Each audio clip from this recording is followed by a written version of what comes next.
Welcome to the Abundant Beans podcast. My name's Brandon Rains. The coup d'etat is complete. The violent takeover has happened.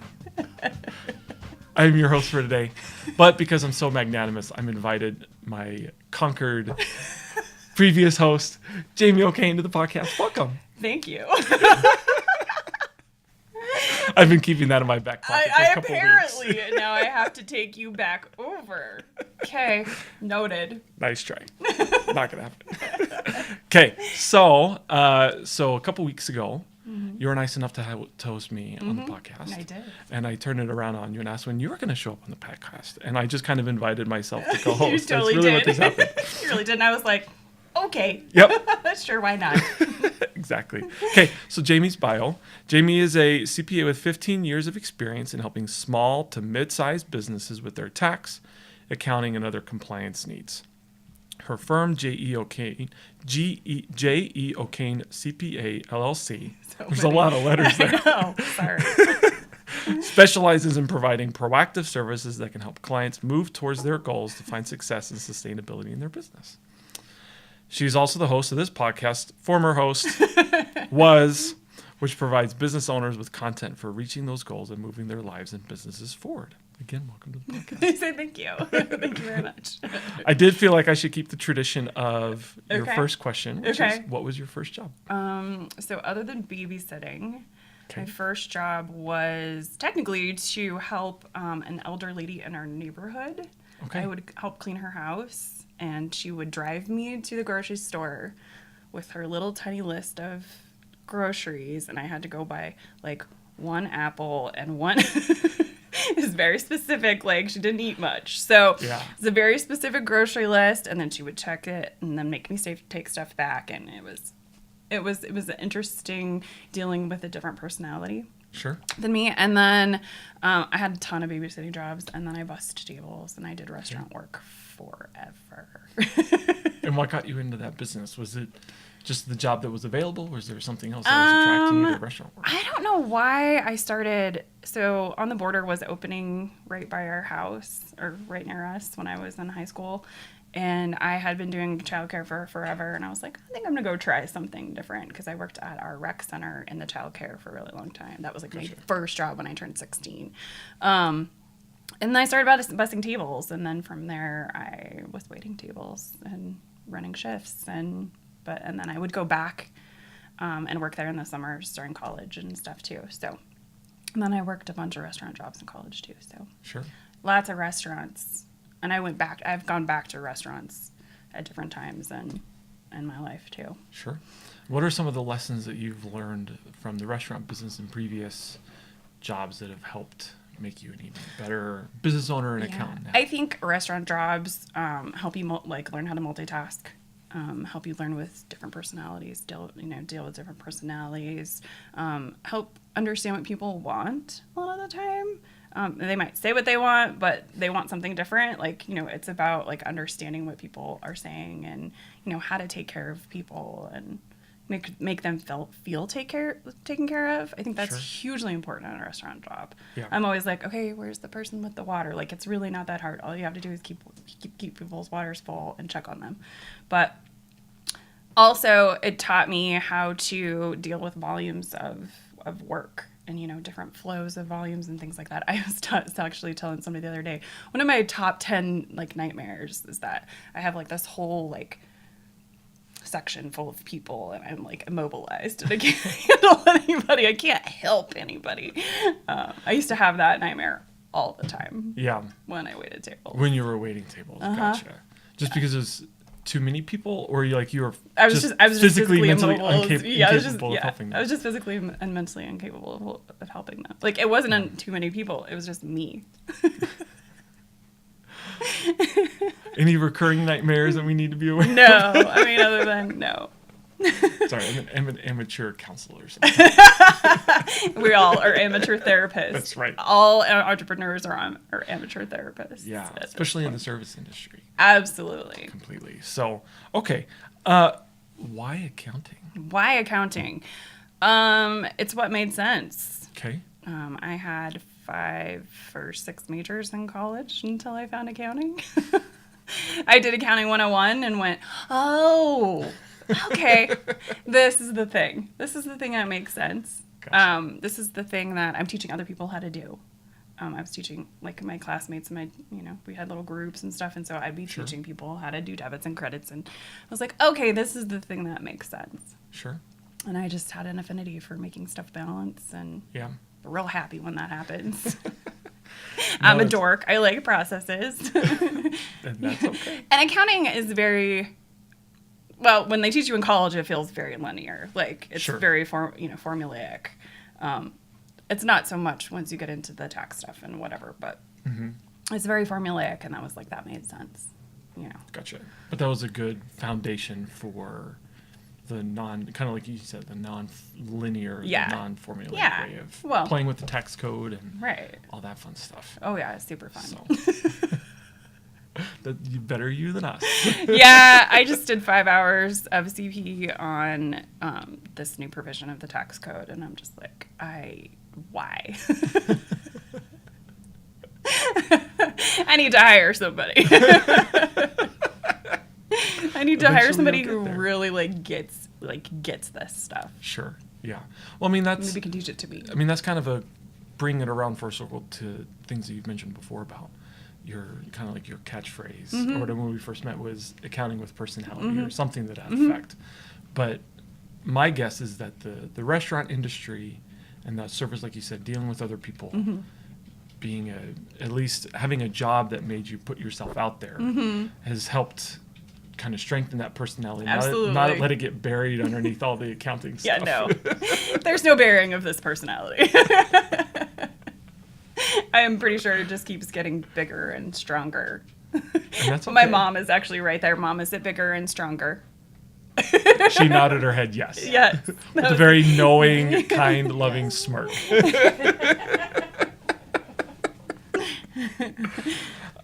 So why accounting? Why your own business? It just kind of happened. I was at... There's a lot of serendipity in your life. There is a lot of serendipity in my life.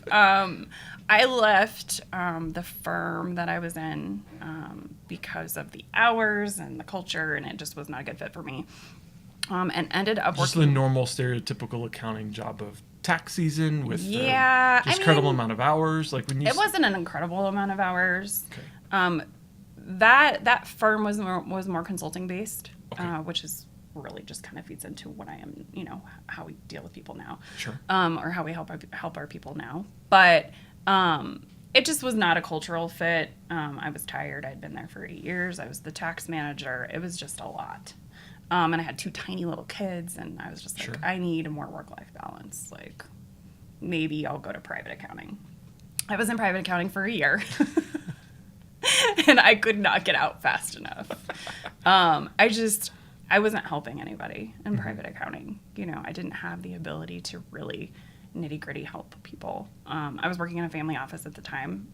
So the owner of said family office has more money than... Well, I just call him Scrooge McDuck because I could just see him in my mind swimming through all this money, right? And I was just like, I'm not helping anybody here, Yeah.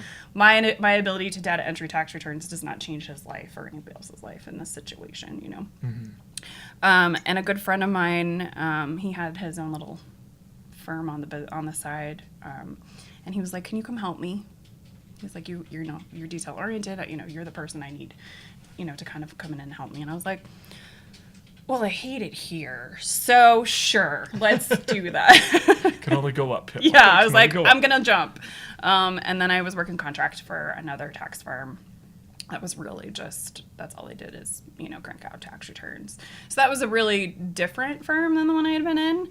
So it was a good experience to know, kind of the other side, because most firms are either tax shop-ish, like our H&R Blocks or whatever, and then there's a lot of CPAs that really just kind of do the tax, it's volume. Sure.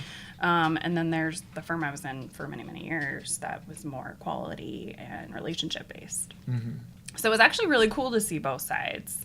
And I feel like I've kind of integrated both. We have the ability to, we can crank stuff out if we need to. We don't do high volume. But it was interesting to work in a high volume practice. Sure. And see how that all works and, how they do things differently. Sure. Yeah. And I think most people would, especially those that have started their own business, their previous job experiences has really influenced the type of businesses that they've created, whether or not this is a really good idea or I'm glad that I've learned how not to do something. Yes. And I always say, you know, most CPAs either are tax or have audit experience. Like there's not very many people who have. And that's what I hear the vast have in between. Yeah. But the firm that I was in for so many years that I was a tax manager in, we didn't do audits, but we did reviewed financials. I helped with bookkeeping. Like my knowledge base is pretty vast compared to most CPAs. Like I have a little bit of everything. We would do forecasting, budgeting, and you know, we really kind of helped our clients with everything but audits. So, and the partner came from an audit background. So everything we do here and everything we did there really had formal work papers. Like we tie out every single balance because we're not putting trash into tax returns. I refuse. Yeah. I refuse to do that. So, you know, it's a little of both. Sure. But it's not just one, which is, sure. I think it's more well-rounded, but it's harder to focus, you know, how we want to help people. Sure. Yeah. With that knowledge base. So there was something there was a sentence in your bio that I really thought was kind of the crux of so much of what you do. And I wanted to just read that off, and there were kind of 4 words that I bolded. It says, your firm specializes in providing proactive services that help clients move towards their goals and find success and sustainability in their business. So the 4 words that I bolded, and you can take this however you want to, or whatever direction that you want to, is proactive, goals, success, and sustainability. Why those 4 words? Why those 4 words? So how do you implement that? How do you do all that stuff? So proactive. Many tax people are very reactive. So they don't really care what's happening this year. They only care about what affects tax returns from last year. Okay, and that's the normal quintessential stereotypical tax prep. It is pretty type experience. Yeah, exactly. Okay. And what have you done? Yeah, what do we do? How do we report it to the IRS, right? Yeah, okay. And so, you know, a lot of the time we're dealing with the past. Sure. But we can use the past to inform the future. And I really, you know, in my mind, you know, why do we have the past if we're not doing something with the future, right? So that helps with the goal planning, you know, taking numbers, either projecting them out, goaling them out, saying, you know, what are we looking at from the prior years and how can we move this forward? Or what is that 10-year big hairy goal? Where are we now? How do we get you to these, you know, what are our next steps, really? Okay. So proactive, though, we do tax planning for all of our clients, or everybody who gets us or their stuff, basically. Is there a simple example to explain the difference between tax prep and tax planning? Yeah, so tax prep is just taking the prior year information and putting it into a tax return. Sometimes there's things we can do to reduce taxes in those situations, but really tax planning is saying, what are your goals, and does that include tax reduction? A lot of the time the answer is yes. Sure. But how, what are we doing to reduce taxes in a way that actually helps you move towards your goals? Okay. So I've said this 1,000 times on the podcast. We're only 15 episodes in. I think I've said it in every single one, but tax mitigation isn't, for me or my clients, enough of a reason to make a move. Sure. You don't need 20 trucks. You don't need to buy a piece of equipment if it's not going to create efficiencies. So I like to take that goal planning piece with the tax planning piece and saying, what do you want? Are you an owner that's hoping to get out of the business in 5 years? How much money do you need for that? Mm-hmm. And how do we get it to you in a way that's deductible if possible? There's a lot of different ways we plan. Okay. Sure. And a lot of the time, sometimes, really with small businesses, it's a tax estimate. Okay. But at least I like to call it no surprises tax season. Sure. I don't want my clients surprised by their tax bill because that doesn't feel good for anybody. Sure. Especially if they owe money. Yeah, and most of the time they do. I mean, most of the time I'm looking at small businesses that are going to owe taxes because they don't have payroll or they didn't take enough taxes that's the nature of the small business owning beast, really. Sure. And I help them understand that. And we work, we're looking at percentages, we're looking at marginal rates, and I'm saying, really, your marginal rate's 15%. Yeah. I know it feels like a lot of tax, but you made a lot of money this year. And we're really only looking at about 15%. Well, other people might be looking at a much higher rate. You know, everything. There's no comparables. They're all little special snowflakes. Every tax return is different. Sure. Okay. So I think you've really kind of tied the proactive and the goals and, and the success together. Mm-hmm. Sustainability. Sustainability. That's a word that has a lot of different meanings in society today. Uh-huh. How do you envision what that means and how that applies in your clients' businesses? So a lot of the time when we're dealing with sustainability, I'm helping clients understand how to get more time back. Okay. Usually that's the big one, right? Most entrepreneurs are working that 120 burnout hours. prevention. Yeah, it's burnout Sure. prevention really for a lot of our clients for sustainability. Or scaling. Sometimes we're helping with scaling. But a lot of the time I'm dealing with, our business owners need help with their value, understanding how much to charge, you know, what they can charge, helping with that push to charge more. Sure. Understanding, you know, kind of what value they provide. And helping them find some time back. Stop running around with like chickens with their heads cut off. Whether that looks like just online scheduling, you know, just a solution for that, or, you know, helping them with paid consults. We were just talking about paid consults before we started rolling. Mm-hmm. You know, helping them implement a paid consult to help weed people out and to, you know, help kind of create a better conversion rate. Sure. So it looks different for every business owner, but a lot of the time it looks like helping them figure out how to get into a better place with their time and their money. Gotcha. Very awesome. Okay, so it was kind of funny. Before we started recording, we were having this nice conversation. Like, why are we not recording about this stuff? That's okay. Great. I can say it again. Yeah. So kind of one of the questions that I wanted to ask was, what are the lessons that you've learned from being an employee, from being an entrepreneur, and a service provider to other small business owners? Sharing some of those lessons, and then kind of what you talked about, kind of your very current example about paid consults, using that maybe as an entry point to the broader question of lessons learned either from, like I said, employment, owning your own business, or frankly seeing other small business owners as they go through their own process. I feel like from employment, you know, it's hard to run your own business when all you've been as an employee. And we always say, oh, you just bought yourself a job, right? Or you just created yourself a job.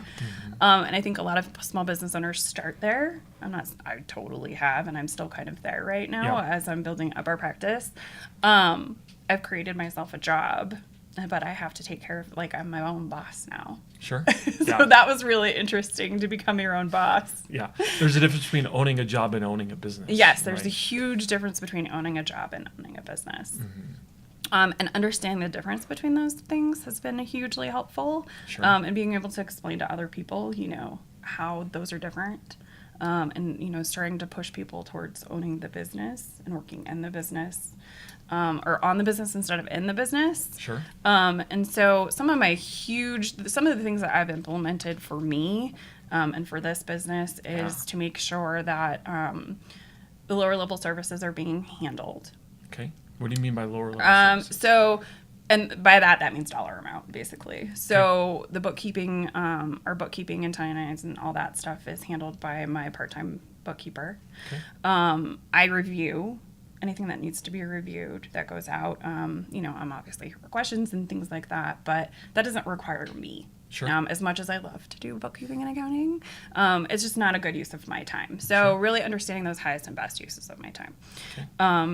And then empowered delegation to someone who for them is a better fit for it. It's an absolute better fit for the people who love to do reconciliations. Like, that gives them energy. Sure. I could do them. I just don't need to be. Sure. And understanding that, you know, other people are capable and I don't have to be doing every little or touching really anything. Sure. Paid consults. Okay. I instituted paid consults actually pretty early into the business because I was running around like a chicken with my head cut off, going to consult after free consult and not getting hired. Yeah. And not reaching the clients that I wanted that valued me. And I learned that lesson pretty quickly. I just couldn't. Denver's a big city. And I was just spending hours and hours a day driving around and not actually working on my current client work. So I instituted paid consults, which hugely impacted my conversion rate. Okay. So I went from like 20% conversion to like 95% conversion. And I felt valued because people were willing to spend, pay for time with me. And that changes the dynamic of everything. Yeah, completely. You feel like more of a professional. You feel like, this person has set aside, specific time for you and like they've paid for it. Sure. So it was hugely helpful then. And also I felt like I could help people better because they've already paid for my expertise in a way. And so I could give them answers. I could answer their questions instead of being like, well, I have to look at it. Yeah. Yeah, because you don't want to, it's that free advice yeah. syndrome, right? Yeah. You want to give enough, and I struggle with this all the time, is what's enough to whet the appetite. So like, yes, should hire you because I now better understand how little I know and that I really need your expertise to too much, and then they feel empowered to go off and do it without your help. Right. Which actually doesn't help anybody. Right. It doesn't help because anybody. they don't actually know enough to be able to do it. Well, and I also find that it weeds out the window shoppers. Yeah. Right. Like, oh, I've talked to 5 different CPAs. Like, I just feel like I need a 6th option when really you don't need a 6th option. The 5 you probably interviewed are probably all good fits. Just pick one of those. You don't have to waste my time to pick one of those 5. Yeah. So I really it weeds out the window shoppers. It weeds out the people who are just looking for free advice. Yeah. And it, again, it makes me feel less resentful when nothing converts. When I've spent all this time and energy and, I'm happy to help people until it was sucking the life out of me, basically. So I went to paid consults, in-person consults, and then I went back to free phone for a little bit. Okay. And I was like, and what was the motivation behind that? I was just trying to, because I changed it to phone consults, I was like, well, I could do, however many free consults, Or if at least you're not driving. Yeah, if I'm not driving anywhere, it's no big deal. And then I did, again, it was all the free people who wanted free advice again. And I was like, okay, no more. I was like, I need to take my own advice because there have many people that I've convinced to do paid consults who have told me how it's changed their business. And then I was like, okay. Yep, taking my own advice again. And you said that was a pretty recent move back to paid consults. Yep, and we do video consults or we do phone consults. I'm not driving around anymore, unless they're super local. Sure. But because we want to work across the states, really, really helping people with those advisory services, those budgets and things like that, my clients aren't going to all be here in Colorado. And my clients aren't already all here in Colorado. So we like to leverage technology. We do everything virtually. I have a virtual preparer in New York. Everything's virtual because I'm trying to save other people time too. Sure. Okay, great. What are some other lessons that maybe ones that you've seen other business owners be making, right? Because you primarily service small business owners, which is the target audience for the podcast. Yeah. So I just the thought that you're ideally positioned to offer some wisdom, i.e., lessons learned from other people's lives. Yeah, about people's learning process on their own. Think of some of the more pervasive ones. Like every business owner is so different. Sure. Or an interesting one too, right? Even if it's not necessarily pervasive. An interesting one. So I can talk about like a price increase. So I had a client who does services. And he took on this business and kept the pricing structure because he was very, very afraid to raise prices. He lives in a very high cost of living, or the business is in a very high cost of living area. And the prices were not commensurate with that. And he had people driving 2 or 3 hours to come to him for this service. Wow. And they were booked, like fully booked. I think he worked like 6 a.m. to 7 p.m. every day. Wow. Like his hours were out of control. Yeah. Especially for this service. It's a hands-on, person-by-person service.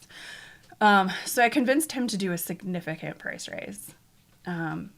not as much as I wanted him to do, but he did most of it. Baby steps. Baby steps. I said, even if you lost 20%, and I sat down with him and I said, even if you lost 20% of your clients, at this new price, you'd be making more money. Sure.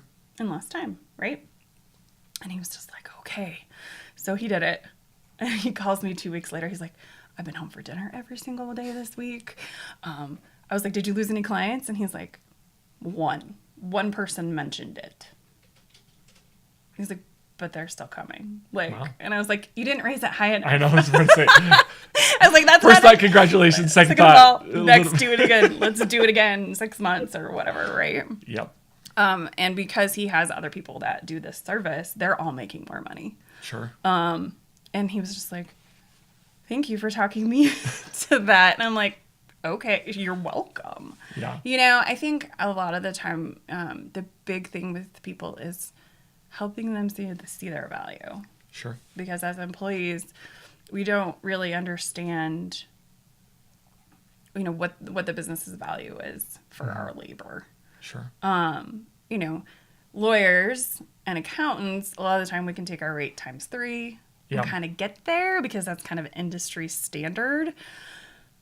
But that doesn't mean the business isn't making more money off of us in some way. You know, there's no quantification of our value. You know, it's just whatever our paycheck was. Sure.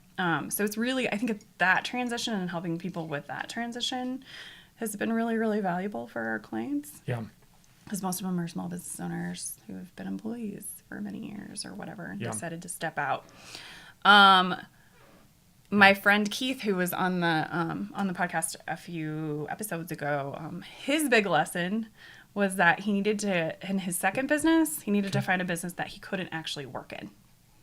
So he created a business that he couldn't actually do the services in. Okay. So he had to hire somebody to do the services. Okay.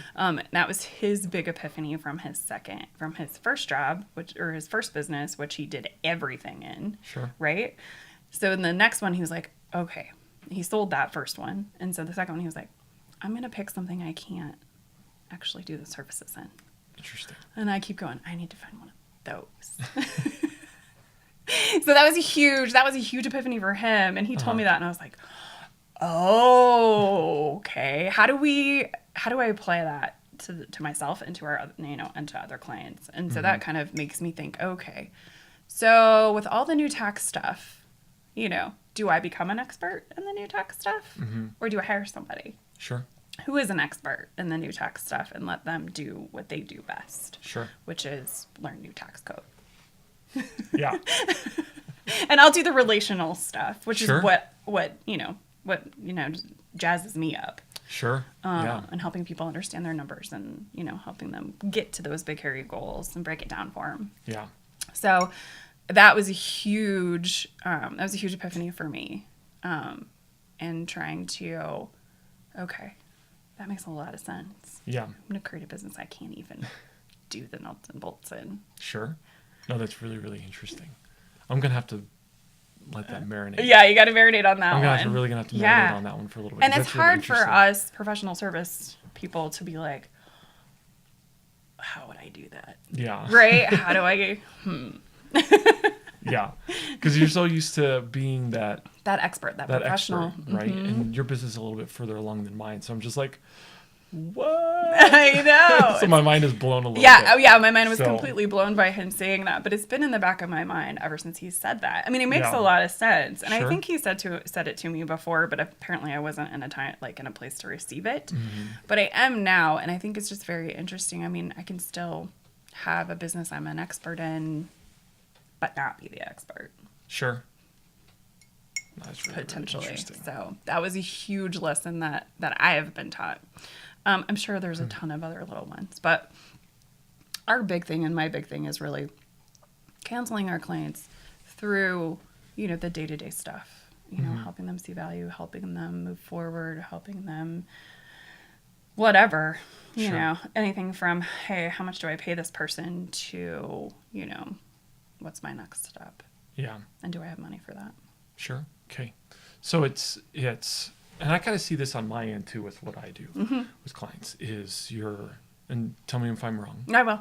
Good. Is what you should. It's like, you know me. I will tell you. You should. You better.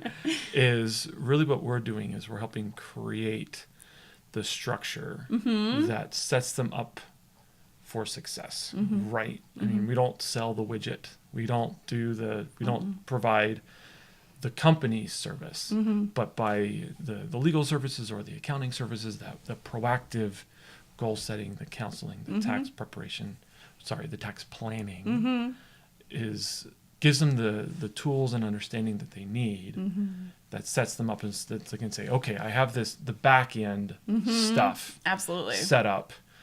Someone's got my back. I can just look forward and just get it done. Yeah, I think a lot of it is, helping people see highest and best. And I tell people all the time, I have people that will call and be like, please don't judge where my accounting's at. And I'm like, no judgment. Okay, Sure. First of all, judgment-free zone. Sure. I'm sure, and I always tell them, I'm sure that I'm dropping a ball in my business that you've got figured out. Yeah. That's why we do accounting and Sure. don't do what you do. Like, we are the experts. That's our job. Why is that something that you need to be feeling guilty about or whatever? Sure. And just, reassuring people that unless you have an accounting background, I don't know why you feel like you need to be doing that in your business. Sure. Because we free people up. We give them, and I think helping people see that and helping them reframe highest and best, even Sure. in accounting. I don't know. I think QuickBooks has maybe taught us all that we should be doing our own accounting. I don't know what it is about small business owners thinking that this is necessary Sure. for them. I have a lot of thoughts about that, but it's not. We can commiserate about our own industry's type of stuff like that. And we have Intuit telling, or TurboTax saying it doesn't take a genius to file your taxes, and nope, sure doesn't. But it might take somebody who knows what they're doing to do it A right. professional maybe. Yeah, it might be good to have somebody who knows what they're doing. Yeah, no, definitely. Understanding what the outcome should be is very, very important when you're doing a task. Starting with the end in mind. Right? Yes, starting with the end in mind. No, that definitely makes a lot of sense. So, kind of one thought when you were talking, just going back to the value proposition and prices, even though that's a couple of minutes ago. I mean, it's really, really interesting though too, is that not just small business owners are not the only ones that are grappling with this type of question, right? I mean, the news came out a couple weeks ago about Disney raised their prices, 18 to 25% to their amusement parks. I think it's 25% this year, and it was 18% last year, right? And so visualize this graph of this relationship between price and then how many clients, right? And there's this inflection point, right, where you raise your prices too high and you're losing money because you've lost so many clients to offset the increase in price. But there's this perfect spot where you lose not too many clients. You're basically maximizing your earning potential, right? Money per client plus number of clients, right? And it's really, really interesting how it's just with your example, it's small business owners, your friend is trying to figure that out. Hopefully you raise your prices again soon. Do it again. Right, do it again. Because Disney did it. And people are like, how many people can still afford Disney? And I'm like, you're missing the point. It's is about they're searching for that in that dot on that graph, right? And everyone's doing it. And it's about priorities. I say all the time, okay, this is not your priority right now. Yeah. Or you don't have a value attached to this. And that's fine. I completely understand that. But I always tell people too, if you're raising prices and you don't lose some clients, you didn't do enough. Yeah, completely. So, and plus you want to lose those people that you want to lose anyway. Yeah. And then sometimes that's the easiest way. Yeah. To scale. Yeah. Because that's definitely something you kind of were intimating at, which is the people who are looking for free advice. There's just a completely different mentality as opposed to the people who are willing to pay you for, even before they've even hired you, just for your time. Before they've even met me a lot of the time. Yeah, right. They're paying me as they book online. Okay, there you go. Which is really, really aggressive. It is in a kind lot of aggressive. ways. It is. It's very just self-assured might be a better way to put it. Yeah, right? it's confident. It's confident, right? You understand what your value is. Even if you don't even hire me, my time is still worth it enough for you to pay. Like, that's really what you're saying. Yeah. And you're wanting to attract the people who not just understand that mentality, but they have that mentality for themselves. That's so huge. You're They're totally willing right to delegate out. They're willing to pay for professional services, right? And like you said, you get rid of and some people, they might be more the high volume, low cost mentality, right? And they're not going for those same type of clientele that you're going for or that I'm going for, right? And so everyone kind of has their place, and you're really the people who will like you the best, or at least the clients that will like you the best, or the people who have a similar mentality. Or yeah, and it's so what you like a have. similar value structure. And I've said this, but I've talked about this, I think, somewhere else. But for me, I learned really quickly as a small business owner that the fastest way and the easiest way to show other small business owners that you appreciate them is to pay them quickly Yeah. and at their full price. Yeah. All you have to do is write me a check. Yeah. It's really, really easy to value people in that way. Yeah. Because it's an exchange of energy. I'm giving you something of my time, of my expertise. Sometimes I'm a therapist also, so sometimes it's emotional, right? Pay me. Yeah. Yeah. And that's And definitely I'll pay you. Yeah. And that's definitely something that at the beginning, or even maybe even when I was an employee before I started my own business, it's not something that I completely understood of if you give away something for free, people are like, well, you don't value what you don't get for free. And I'm just like, well, I value what I get for free. And then I think now I better understand it. You value that you got it for free. You don't necessarily value what it is that you got. Exactly. Right. And that's that mentality change, right? Of, do you want them to value the free service, or do you want them to value the service? Right. And the way to get someone to value the service is there needs to be An some exchange. buy-in. There needs to be that There exchange. has to be a proper exchange. Yeah. Because money is energy. You know, really that mind flip to money is energy. Because it takes time, it takes effort, it takes something to acquire said money, right? So please exchange. Yep. You know, it needs to be a one-to-one exchange in some way. Yeah. And maybe it isn't one-to-one. Sure. You know, but yeah, any small business owners I work with, I have a few that'll be like, oh, well, I'll give you a discount. I'm like, I didn't ask for a discount. Yeah. Or a payment plan. Like, why don't offer that to me? Sure. I'm happily going to pay you. I'll figure out a way if I can't. Yeah. Because I value what you've given, you know, I value this exchange of energy. Yep. Yeah. Because if they're proactively offering a discount, it's either oversimplified, maybe, right? It's either they It's don't head trash. value themselves, It's head trash. or they don't think that you can afford it, right? Right. And so it's Don't tell me what I can't afford. yeah, that's right. I'll be the judge. I'll get to choose. Like, I get That's to right. choose that, right? We all get to choose what we can afford, Yep. right? Yeah. Which is why some people have piles of debt, Yeah. you know, because they think that they can afford more than they actually can. But that's that's on them. Yep. You know. Yep. And that kind of goes back to, again, something else we were talking about before the podcast.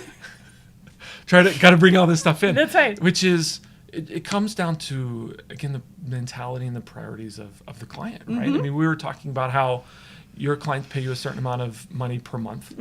And I was like, well, that's way more than what I feel like I can get away with because, of course, I completely forgot where I was going with this, right? You'll But come it's, back. oh, that's right. I remember. Yeah. You So always do that. because some people are, at least for me, and I can only talk about for myself, is some people will look at a price tag and they were like, well, that's too expensive, or that's not worth it. They don't catch the vision of the services, right? And I've told some other people, you know, the price tag for these type of services, and like, well, I have shoes, like literally, and I quote, I have shoes more expensive than that. And it really just, and the gist was not necessarily, it was the reasonableness of the pricing. Right. And maybe even underpricing, at least in her mind.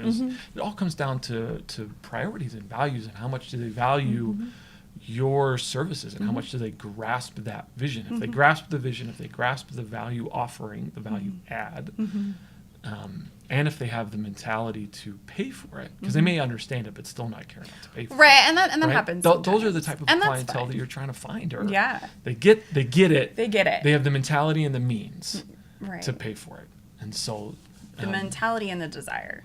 yeah. I think a lot of the time. Yeah. And I think when as business owners we're able, so here's a tidbit, Sure. to detach a want from the client. Okay. What do you mean by that? So to detach like so if I do a discovery session with somebody, I'm just there to serve them. Okay. I'm not attached to an outcome. Sure. Is what I'm saying. So Gotcha. So if Okay. we can detach an outcome, whether it goes either way, if we can detach from having any feelings about that, I think it's really, really, really helpful Yeah. as a business owner to be like, okay, that's fine. It's just not a good fit for you. Or fabulous. You have decided that this is a good fit for you. I'm not attached to either outcome. Yeah. There's times when I really, really like the client and I hope they come with us, Sure. but I'm not attached to that outcome. Yeah. A lot of the time. And it's helpful to do a paying consult because I feel like I've been valued and paid for my time, which helps me detach from an outcome. Sure. I don't feel like I have to close them to get paid for 'Cause that you've already energy. been paid Right, for because that I've already time. been paid for that energy. So that's been super helpful as a business owner too. And I mean, clients leave. Sure. And then we have a small base of, we're boutique size. We have a small base of clients. And people leave for all kinds of different reasons. Sure. And a lot of the time because we've become friends or we were friends before because I just know my clients super intimately pretty quickly. Sure. They feel bad that they're leaving, for whatever, Sure. reason or purpose or whatever. And I'm just like, this is what works for you right now. Sure. You come back or you don't come back, but I'm not taking any of this personally because Yeah. I've been paid for my time and Sure. my energy. So again, I have no emotional attachment to the outcome Sure. of Yeah. the client, No, I agree. And it's that definitely service.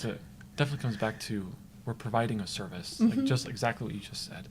We're there to counsel, provide information, but it's their business. Yeah, it's Right. your business to care and value. We wouldn't want to about run that. it anyway. And we probably wouldn't do a very good job. At least I wouldn't do a very good job. No, half of my clients, I'm like, I don't know how you do that thing, but okay. Definitely. So we kind of jumped past it a little bit, That's fine. but that's okay because this is my podcast. Yeah, this is your I make my own podcast. podcast rules. What are some of the obstacles maybe that you've overcome while starting your business? You learn a lot of grit and you learn a lot about yourself when you start a business. Yeah, that What are was s- one of your quotes actually from yours. Brandon's went up today, the day that we're doing this one. Brandon's went up.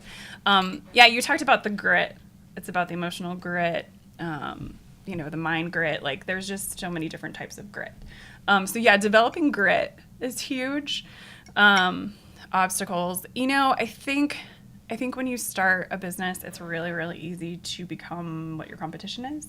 And to choose a business model that is tried and true Yeah. or easy. Especially in a world like you where you're so different from Yeah. so many, like you're a very, very small minority Yeah, I mean, with I that think type of approach. I think that this approach is becoming more common Sure. because we have more technology. We have software. We have blockchain coming. Yeah. Blockchain is coming down this pipe real fast, and it's going to do away with a lot of our accounting functions. And thank God. Like, I'm so excited for that day because it does bring us to that higher level. And for me, I think I did initially try to just do tax returns and get people, talk about tax planning and get excited about tax planning with people, and then they would never want to do it. So I created this model because I wanted to do more proactive services. I wanted to really help people and not just provide a commodity. So that was one of the big obstacles, was really understanding I don't have to just do tax returns. Like, I don't have to create the tried and true model. I don't want volume. Yeah. I want quality. And I want relationships. So let's do that. Yeah. Instead of, I could have a practice of hundreds of clients right Sure. now, 5 years in, but I refuse that. I refuse that for me, and I refuse it for my clients. Sure. Because then they don't get the attention that really they're paying for, and they've signed up for. Yeah. So I think that was one of the big obstacles for me. Seeing my own value was really, really hard. Mm-hmm. And I think almost everybody struggles with that as a small business owner. And I still struggle with that. I have some, I'm in some forums of people who are like, I'll like post my prices and I'm like, okay, tell me they're too low. I'm ready. because it's easy for other people to help push you. Sure. Mm-hmm. And I think that just knowing enough, being self-aware and having the ability to say, okay, I know this is a blind spot in my business. Yeah. And also knowing you don't know everything. Mm-hmm. That's been huge. Yeah. I freely say I started a business and had no idea, what that actually was going to look like. Yeah. But I'm learning. Sure. And I'm trying to bring people in to help me with that. I'll just call you and be like, hey, you do the thing. Can you walk me through how you do the thing? Because I do believe that there's nothing new under the sun. Yeah. And that other people are probably doing something to what I'm thinking about. Mm-hmm. And so I'm going to other experts. I'm going to people who are doing what I want to do. Sure. And asking them to show me how they do it. Doesn't mean I'm going to do it that way, but I'm an information gatherer. And so it's actually funny. So one of my mentors, he's actually going to be on the podcast in a few weeks. We just did one with him the other day. He started this whole, basically he helps small business owners do the package systems like we do, to provide proactive services mm-hmm. and to really kind of get into the nitty gritty with the clients. He helps, those tax shops, the people who are doing the quantity, mm-hmm. Figure out the quality. And he started that business because I called him because I did one of his webinars or something on Big Y, or I don't know what it was. They had talked about value pricing on, okay. I did some free webinar or whatever.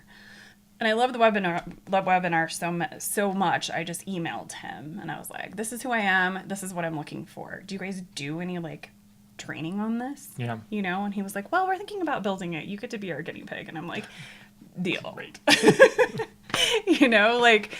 I just leveraging other business owners and other experts is one of the biggest successes I think of our of the way that I've run this business and the way that I've personally developed.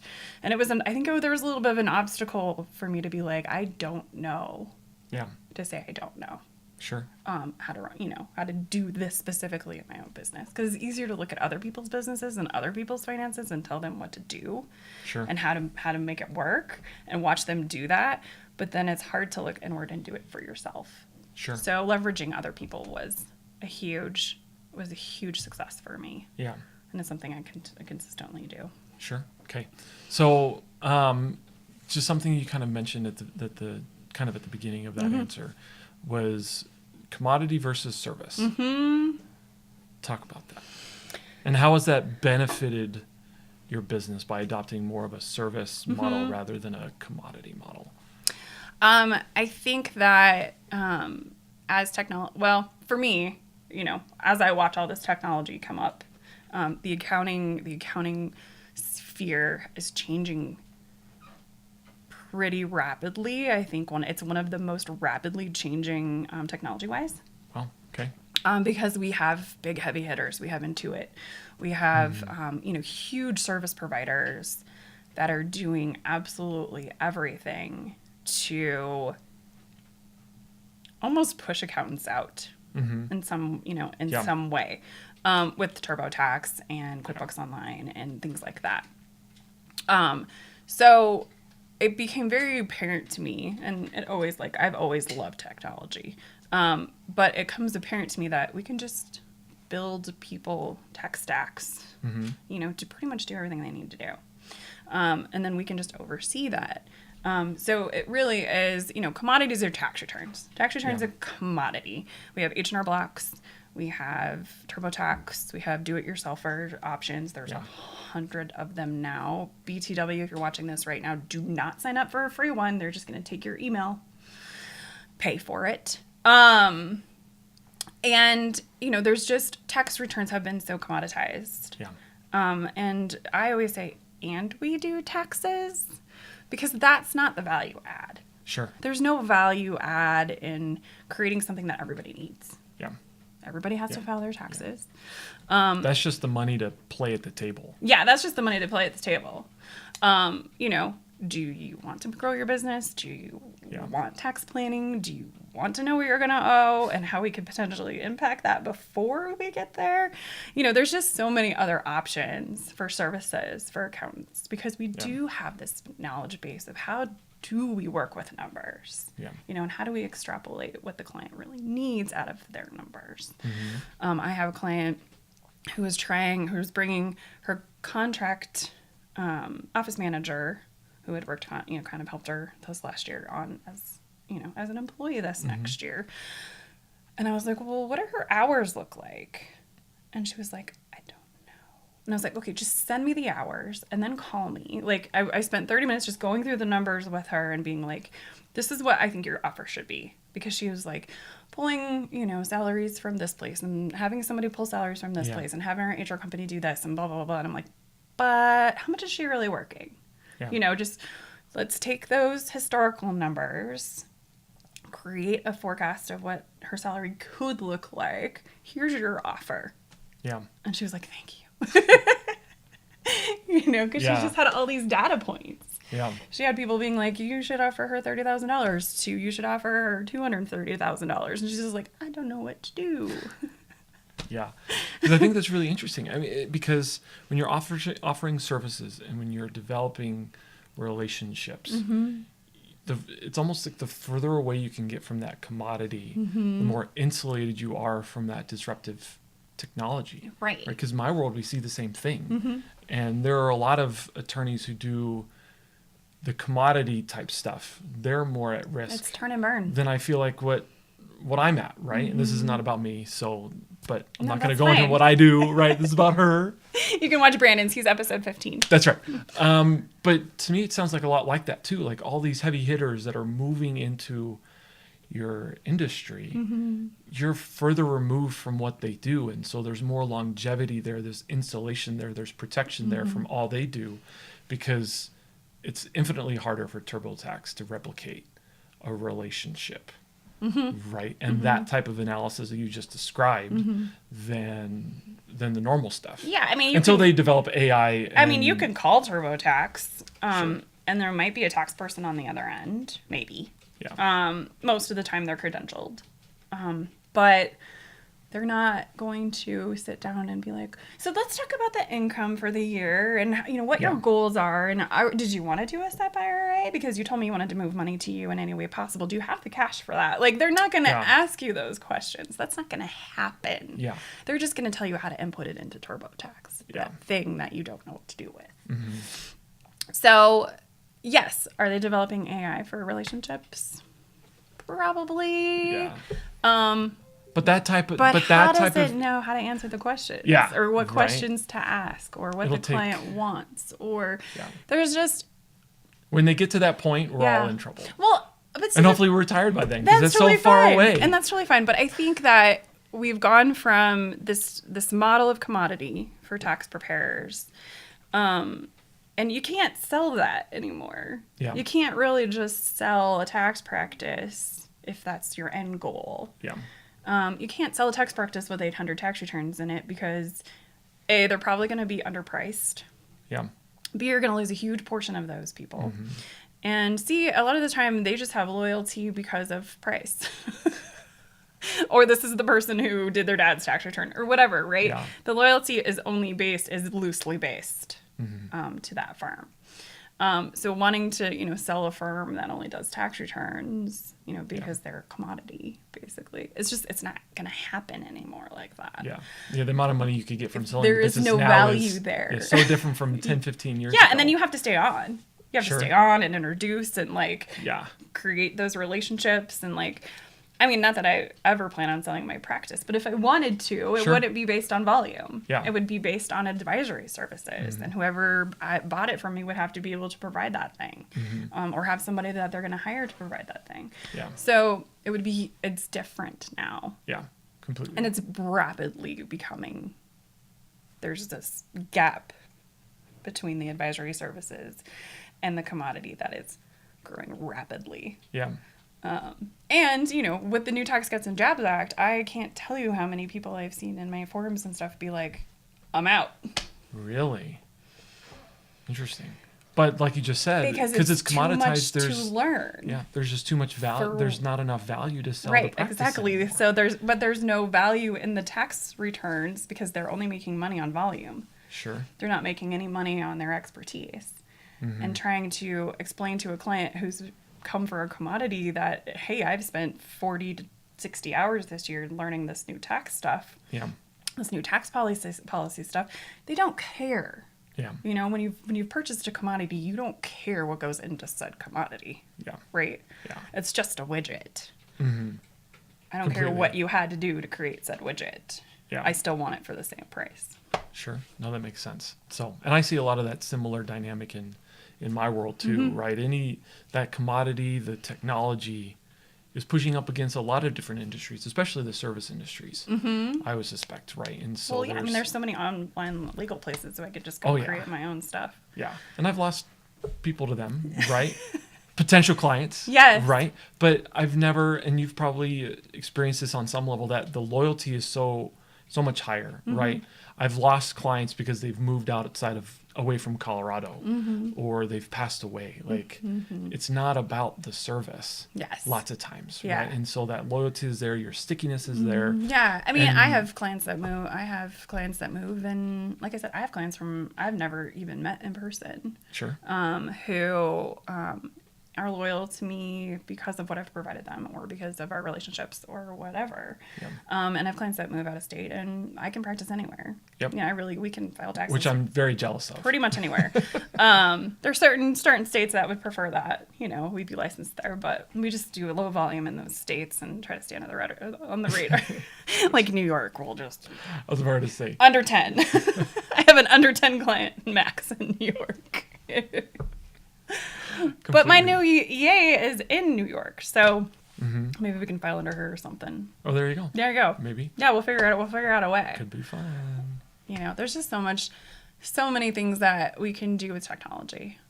Sure. And I love technology, so Yeah. you know, It's making it work for you rather than taking over from you. I'm not spending time worrying about, everybody's going to QuickBooks Online. Okay, great. It works fabulously for a lot of our clients and me. So, you know, let's just move to the cloud because that's where things are going. Yeah. And you adapt or you die. Completely. I say that all the time. Or at least the business. Oh, yeah, maybe not physically, dies. literally, no death threats. No. I mean, no doubt, you know. I know what you're saying. But yeah, you know, your business dies. I see people in forums all the time like, I don't want to go to the cloud at all. And I'm like, how are you even banking? Yeah. You know, how do we... You're missing a huge portion of potential clients by not adopting. Mm-hmm. You know. Completely. And really our sweet spot for client age is between like 30 and 50. And most of them are pretty tech savvy. Yeah. Yep. And they completely. expect technology. Sure. Yeah, completely. And they want it. So sure. That's how we operate. How can people most easily find you? Well, you can. I can't make any promises about the middle of this podcast, but at least I'm starting and ending the way that people are expecting. I will link JEO King CPA LLC in the description box when I put this up, or when Steven does, because I'll probably be like, I don't know if we're posting this. That's right. Steve, got to make this happen. And there's a schedule here button there, and you can schedule a time to talk to me. Look at you. There you can you go. sign up for a discovery session, and we'll take care of you. You can also email you can also go to the Abundant Beans website and hit that contact form for us, and that'll send us an email. You can answer questions there too. Cool. So a lot of really easy ways. Super easy ways. We make it as easy as possible. Good. Okay, great. Well, thank you for coming to the podcast. You're welcome. And with that, before I'm violently overthrown, I will resign as podcast host and gladly cede it back. Thank you. Miss Appreciate it. I thought I was like freeing up throughout my Tuesdays for the rest of the... No, afraid not. No, okay, that's fine. So, thanks. Thank you.